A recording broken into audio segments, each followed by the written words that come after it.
They will tell you it's selfish. They will call you cold, distant, changed. They will whisper behind your back that you've lost your way, that you've become something unrecognizable.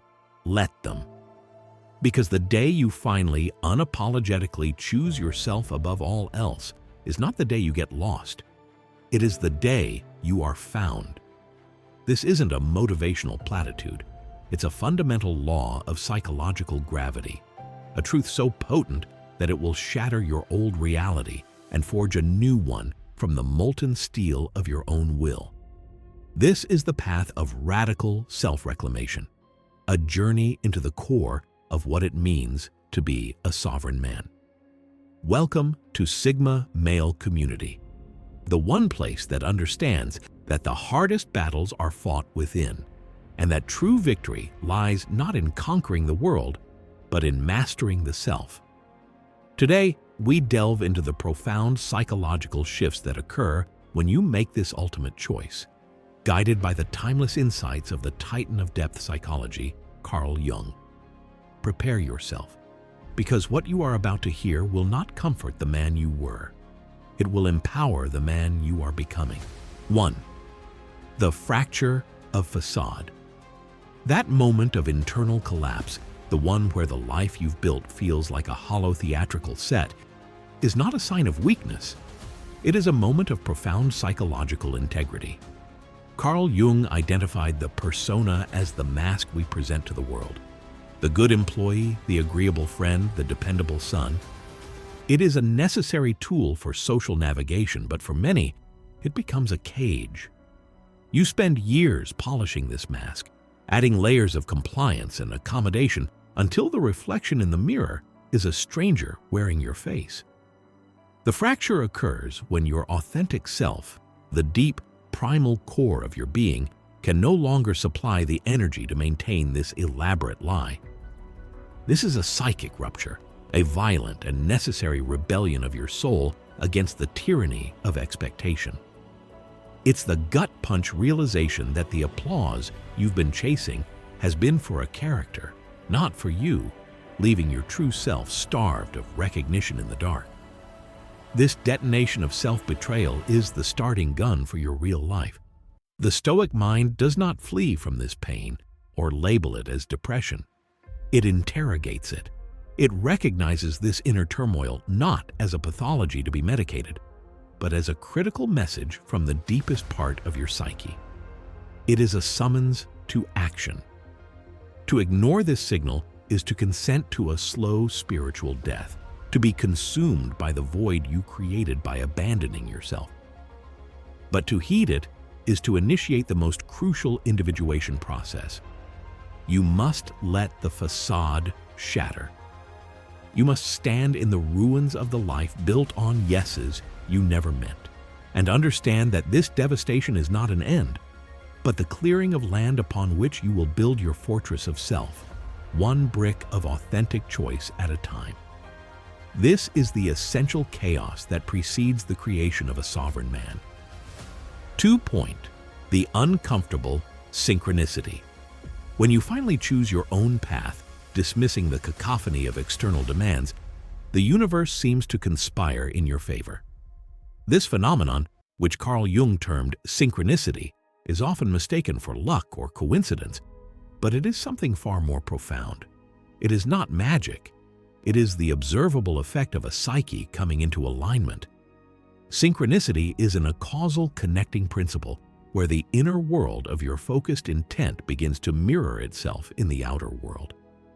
When you were living through your persona, your energy was scattered, desperately trying to meet 1,000 conflicting expectations. But when you anchor yourself in your authentic mission, your energy becomes a coherent, powerful broadcast.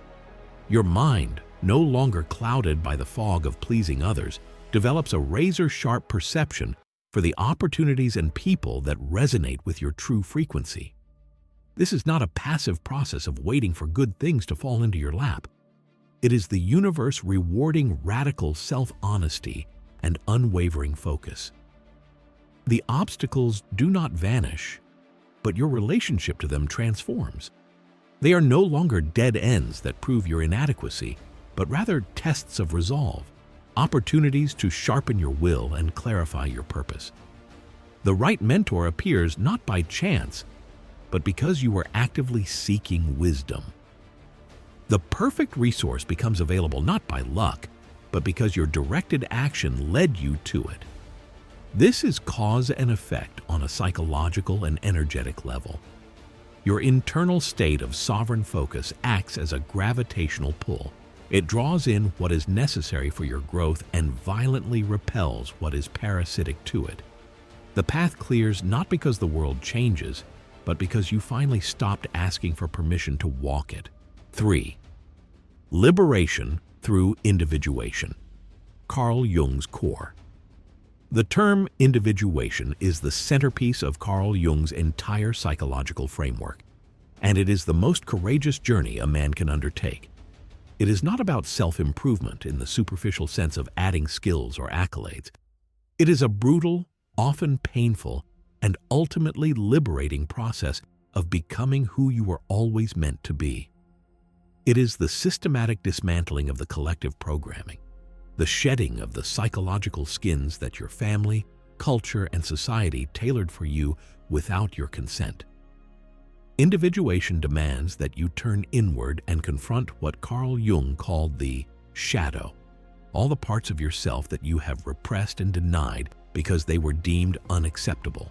Your anger, your ambition, your sexuality, your non-conformity, all the raw, powerful aspects of your nature that were forced into the psychic basement. Choosing yourself means you deliberately descend into that basement, not to destroy the shadow, but to integrate it. You must own your darkness to access your true light. This is the ultimate act of rebellion against a world that demands you be simple, predictable, and palatable. The goal of individuation is not to become a good man in the conventional sense, but to become a whole man. A whole man is complex, formidable, and unpredictable because he is no longer at war with himself. He has integrated his contradictions. His power lies not in his polished persona, but in the totality of his being, light and dark. This is the reclamation of your primal, authentic self, the one that existed before the world told you who to be. It is the most profound liberation possible, the freedom to be, in your entirety, yourself. 4. The backlash is your benchmark. The moment you begin to live authentically and erect firm boundaries, prepare for the backlash. This is not a possibility. It is a psychological certainty. Those who profited from your compliance, those who built their comfort on the foundation of your self-abandonment, will react with confusion, anger, and manipulation. They will label you selfish, arrogant, or changed, and you must learn to see these labels for what they are: a badge of honor. Their discomfort is the most reliable metric of your progress. Their reaction is not about you, it is a reflection of their own inner state. Your newfound sovereignty acts as a terrifying mirror, forcing them to see their own lack of courage, their own dependency, and the fragility of their own masks. This resistance from the herd is the clearest signal that you are on the right path. As you embody the principles of rational thought and emotional control, their emotional outbursts will seem like the tantrums of children who have had their favorite toy taken away, that toy being your energy and compliance. Carl Jung's work on psychological projection explains this perfectly. They are not seeing you as you are. They are projecting their own fears and inadequacies onto you.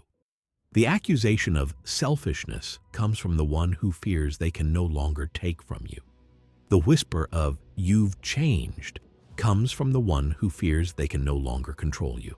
Let their venom be the fuel for your resolve. Let their panic be the confirmation of your power. Anyone who truly values you will respect your evolution. The rest are simply collateral damage on the battlefield of self-reclamation, and their departure is the universe clearing your path of dead weight. 5. Solitude. the forge of the sovereign. After you detonate your old life and the initial backlash from the herd begins, you will inevitably enter a period of solitude. This solitude is often mistaken for loneliness, and it can be profoundly uncomfortable at first. But you must understand the critical psychological difference. Loneliness is the pain of being alone. Solitude is the power of being alone. This period is not a punishment. It is a necessary vacuum. It is the sacred space created when you have finally evicted the energy vampires, the sycophants, and the fair-weather allies from your life. This quiet is not emptiness. It is the alchemical crucible required for the next stage of your transformation. It is in this forge of solitude that you finally silence the external noise and begin to hear your own thoughts, untainted by the opinions of others. Carl Jung spoke of the necessity of introversion for psychic health, a turning inward to connect with the archetypes of the collective unconscious and the wisdom of the self. This solitude is that process made manifest. It is here in the silence that you rediscover forgotten passions you sacrificed for others. It is here that you confront and heal the wounds that you previously masked with social distraction. You learn to source your validation, your strength, and your comfort from within. You become your own most potent ally, your own wisest counselor. You cultivate an inner fortress, an unshakable foundation of self-reliance. When you emerge from this period, you will no longer fear being alone, because you will have discovered that you were never incomplete to begin with. You were simply too distracted by the noise of unworthy company to realize your own wholeness. When the herd strikes back, Sigma, you knew this moment would come. The moment your newfound resolve, that iron no, that unapologetic boundary, lands like a grenade in the midst of those who expected eternal compliance. Feel the recoil, the bewildered stares, the whispered criticisms, the emotional manipulation disguised as concern? Good. That recoil isn't your failure. It's the herd's predictable, pathetic response to a lion remembering its roar. They thrived in the ecosystem of your appeasement. Your authenticity disrupts their lazy symbiosis. This backlash isn't a signal to retreat. It's the ultimate validation of your trajectory. It means your transformation is real, tangible, and threatening to the stagnant order they cling to. Let their discomfort be the wind at your back, not a wall in your path. From a psychological standpoint, their reaction is rooted in a deep-seated fear of the outlier, the individual who breaks from the collective agreement. Your courage highlights their cowardice. Your freedom illuminates their cage. Their inability to handle your truth speaks volumes about their limitations, not yours. You must stand firm, a stoic rock amidst their emotional tide. This friction is the forge where true sovereignty is tempered. Anyone worthy of your energy will respect the lines you draw. They will adapt and grow with you. The rest, their exit is the universe doing you a favor, an act of cosmic filtration. Keep moving. Your path isn't paved by their approval, it's carved by your will. 6. The death of external validation. The endless pursuit of external validation is one of the most debilitating of human addictions. It is a psychological trap that outsources your sense of worth to the fickle and unreliable opinions of others. You spend your life as a performer on a stage, constantly adjusting your act based on the applause or silence of an audience that, frankly, is mostly concerned with itself. Choosing yourself is the act of walking off that stage for good. It is the profound and liberating death of the need to prove your worth to anyone. The desperate craving for approval, for likes, for pats on the back, for someone to say good job, it all evaporates. It is replaced by an internal axiom, a self-evident truth that your value is inherent, unassailable, and completely independent of external consensus. This shift represents a fundamental realignment of your psyche. In Carl Jung's terms, you cease to live a life dictated by the persona and begin to draw power from the self, the true center of your being.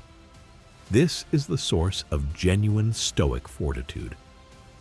When your value is an internal constant, you become impervious to the emotional manipulation of others. Their praise does not inflate you, and their criticism does not diminish you. You operate from a core of unshakable certainty. You move through the world with the quiet confidence of a man who is the sole arbiter of his own value. This isn't arrogance. It is psychological freedom. It's the moment you stop asking for a seat at their table and go build your own kingdom. 7. The illusion of change.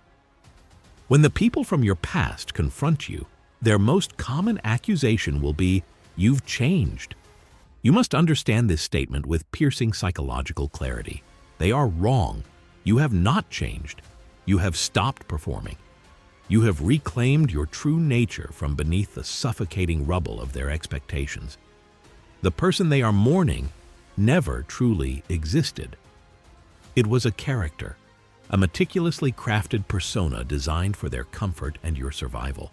It was the agreeable, compliant fiction you played to maintain social harmony and avoid conflict. The real you was always there, waiting patiently beneath the mask. Their discomfort arises from a simple, brutal fact. They must now contend with the authentic entity, not the manageable role you played. They are being forced to adjust to your reality, and it terrifies them because it invalidates the fiction they had built around you. This is not your loss to bear. It is their cognitive dissonance to resolve.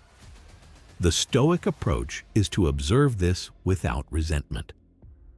You understand that their perception is not reality.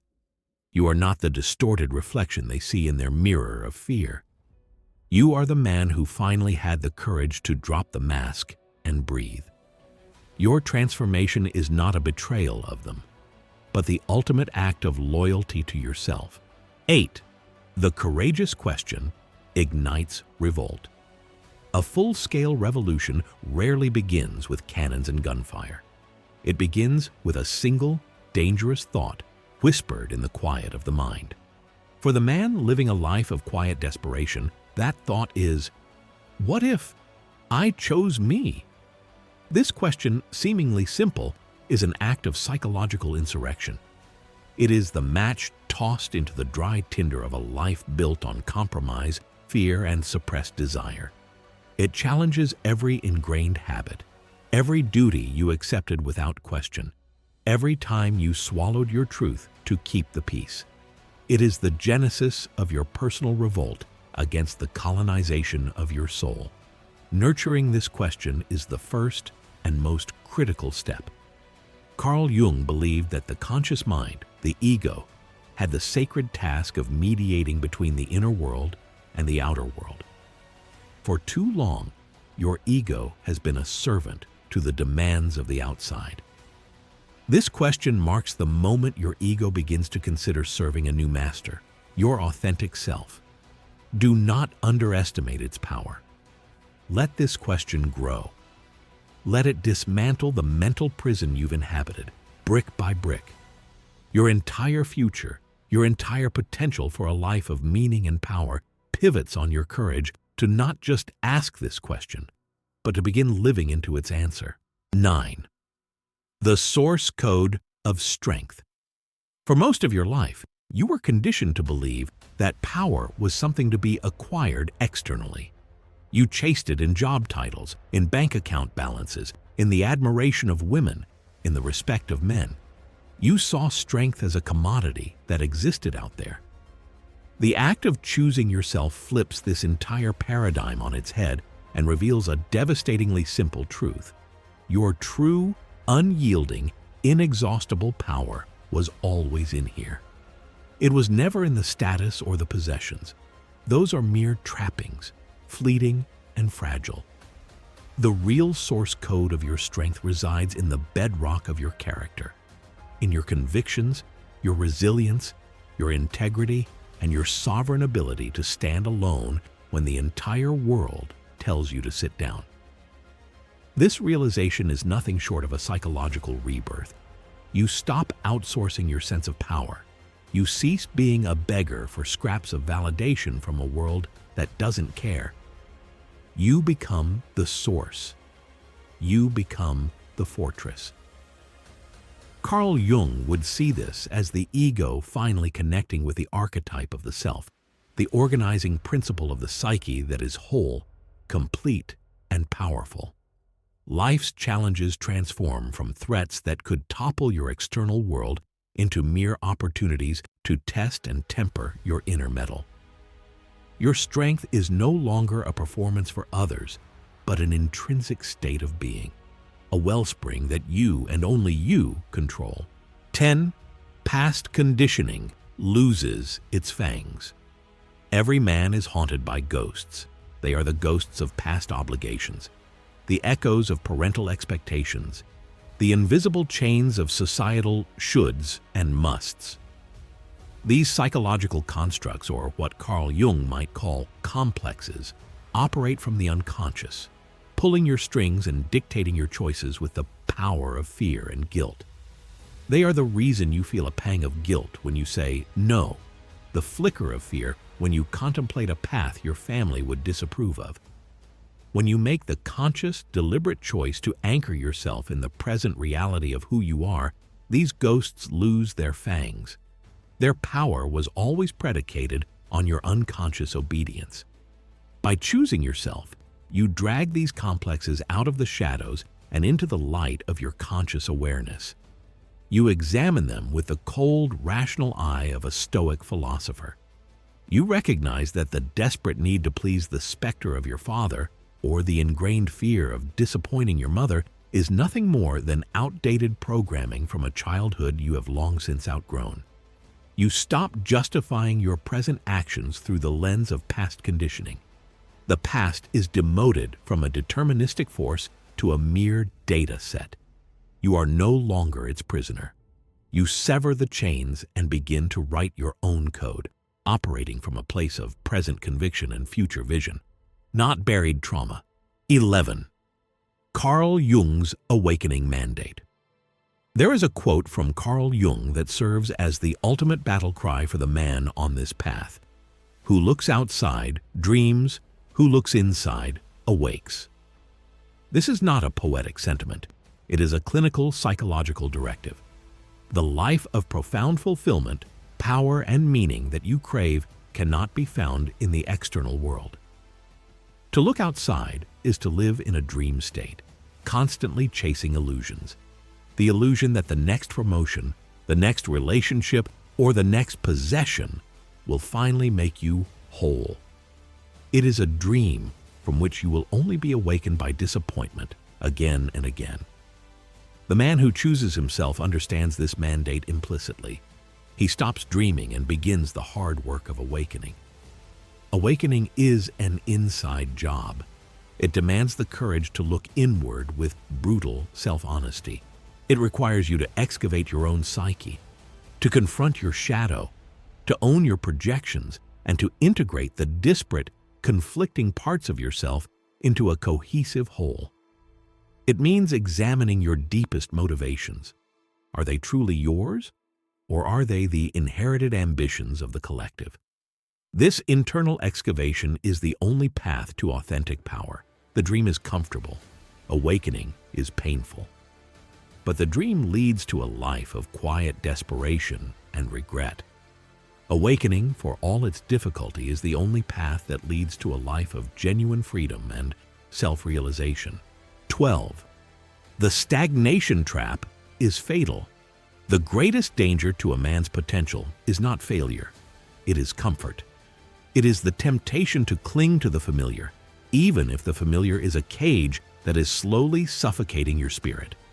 The fear of the unknown, of forging your own path, can be immense, but that fear pales in comparison to the soul-crushing certainty of a life unlived.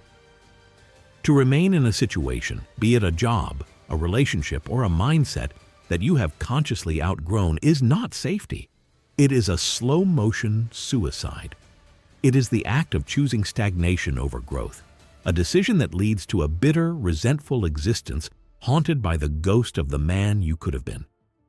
From a psychological perspective, this is the refusal of the call to adventure, a key step in the hero's journey mythologized across cultures and central to Carl Jung's work. The psyche demands growth. It demands movement and evolution. When you consciously refuse this call out of fear, your psychic energy turns inward and becomes toxic. This is the root of listlessness, chronic dissatisfaction, and a pervasive sense of meaninglessness. You must understand that the discomfort of growth, the temporary chaos of change, is infinitely preferable to the living death of stagnation. The safe path is the most dangerous path of all. You must embrace the struggle, for it is the undeniable sign that you are moving, evolving, and truly living. 13. Completeness is the starting line. For years, you operated under a false premise, a lie whispered to you by a culture of consumerism and dependency, that you are inherently incomplete. You were told you needed a specific partner to be whole, a certain level of success to be worthy, a particular product to be happy. You spent your life trying to fill a gnawing void with things external to you. The most profound epiphany in choosing yourself is the realization that this entire premise was a fraud. The void was an illusion. The truth is, you are already whole. You were born complete. You were simply conditioned to believe you were broken so that you could be more easily controlled and sold to. This realization is the ultimate psychological paradigm shift. Carl Jung called the archetype of the self the symbol of wholeness, a totality that exists within every individual from birth. The journey of individuation is not about achieving wholeness, but about realizing the wholeness that was always there, buried under layers of conditioning and false identity. When this clicks, everything changes. You stop engaging with the world from a position of lack and begin operating from a place of abundance. Relationships become a choice to share your completeness, not a desperate need to cure your loneliness. Pursuits become an expression of your passions, not a hunt for validation. You are the source, not the seeker. This deep internal sense of your own completeness is the ultimate armor. 14. The revolution is now. Urgency. Waiting for the perfect moment to begin your life is the most common and tragic form of self-sabotage. I'll do it when I have more money. I'll leave when the kids are older. I'll start when things calm down. These are the anthems of the complacent, the excuses of the man who is still afraid to seize his own sovereignty. The brutal truth is that there is no perfect moment. There will never be a convenient time for a revolution. The path to self-reclamation is inherently disruptive. It will be messy, it will be uncomfortable, and it will be difficult. The perfect time is not on some future calendar date. It is the exact moment you decide to stop betraying yourself. It is now. This sense of urgency is not panic. It is the rational response of a man who understands that his most valuable and non-renewable resource is time. Every day you spend living a life that is not your own is a day you can never get back. Carl Jung's work emphasizes the power of conscious decision. Your unconscious will keep you running in the same old loops forever if you let it. It is only through a decisive act of will from your conscious ego that you can break the pattern. Don't try to map out the entire 5-year plan. Momentum is built with a single action. Enforce one boundary today. Say no to one thing you don't want to do. Take one small step in the direction of a forgotten passion. The revolution doesn't start tomorrow. It starts with a choice you make in this very moment. Act. 15. The Liberated Essence. The ultimate culmination of this journey is not a fleeting state of happiness. Happiness is an emotion, subject to the whims of circumstance. What you attain is something far deeper, more stable, and more profound. Liberation. It is the feeling of a crushing weight being lifted from your very essence, a weight you carried for so long you forgot it was even there. This is the weight of others' expectations, the psychic burden of contorting yourself to fit into boxes that were never meant for you. The constant chattering inner critic, the one fueled by a lifetime of seeking external approval, finally falls silent. You feel simultaneously lighter and infinitely more powerful. This is psychological freedom in its purest form. It is the cessation of the internal civil war between who you truly are and who you have been pretending to be. All the psychic energy that was once squandered on maintaining the persona, on managing others' perceptions, on suppressing your true desires, that energy is now reclaimed. It becomes available to you, a vast reservoir of power to be directed toward your true purpose. You move through the world with an effortless grace and economy of motion, not because you're trying to be smooth, but because you are no longer fighting yourself. Your life becomes an authentic expression of your deepest nature, connected not to the shifting tides of the external world, but to the unshakable bedrock of your own soul. 16. Boundaries as non-negotiable armor. In your old life of compliance, saying no felt like an act of aggression, a transgression that required apology and justification. On the path of the sovereign man, no becomes your most sacred word. It ceases to be an act of rebellion and becomes the fundamental baseline expression of self-respect. You must understand that setting boundaries is not about being difficult or trying to control others. It is the non-negotiable act of defining the sacred perimeter of your life. It is you, as the king of your own inner kingdom, deciding who and what gets to cross the castle walls. Your time, your energy, your attention, and your peace are your most precious resources, and boundaries are the armor that protects them. Weakness fears boundaries because it thrives on ambiguity and encroachment. Strength enforces them without apology. A boundary is a clear, calm statement of what you will and will not tolerate. Every firm no to something that drains you or disrespects you creates the space for a powerful yes to something that aligns with your mission and fuels your growth. Your boundaries act as a ruthless filtration system. They automatically repel the takers, the manipulators, and the emotionally needy. Simultaneously, they command the respect of other sovereign individuals who understand and value the concept of personal territory. Your boundaries are not walls to keep the world out. They are the fortress walls that protect the immense value of what lies within. 17. Authenticity attracts true resonance.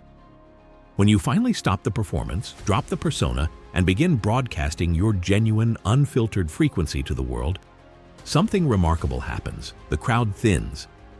The superficial connections, the alliances of convenience, the friendships based on your utility, they wither and die in the bright light of your authenticity. This can feel like a loss at first, but it is a necessary purification. You must be willing to let go of the many who were drawn to your mask in order to create space for the few who will resonate with your soul. The people who remain, or the new ones who are drawn to you, are your true tribe. This is synchronicity manifesting in your relationships. These individuals are not attracted to the role you played. They see and value the real you. The conversations are deeper. The trust is implicit. The respect is mutual. These connections require no masks, no performance, no exhausting maintenance. They are founded on the powerful resonance of shared values and mutual admiration for individual sovereignty. You no longer need 100 acquaintances to feel validated. You find profound strength in a handful of ironclad alliances. Forget the fickle masses who cheered for your character. Your authenticity is the ultimate filter, repelling the inauthentic and magnetizing the genuine. Your circle doesn't just get smaller, it becomes infinitely more powerful. This is the psychological reality of choosing yourself. It is a path of fire, friction, and ultimately unparalleled freedom. It is the journey from being a character in someone else's story to becoming the author of your own epic. It requires the courage to face your own shadows, the fortitude to withstand the backlash of a world that fears the truly free man, and the wisdom to know that your value is not up for debate. This is not just a theory, it is a call to action. It is a challenge to every man watching this to begin the sacred work of self-reclamation. Here at Sigma Male Community, we are not just talking about ideas. We are forging a new reality, one sovereign man at a time. Reflect on what you have heard. Let it sink into your bones. Then, begin, subscribe, and join the community of men who are committed to this path, the path of growth, independence, and unapologetic excellence. Your liberation is waiting. Claim it.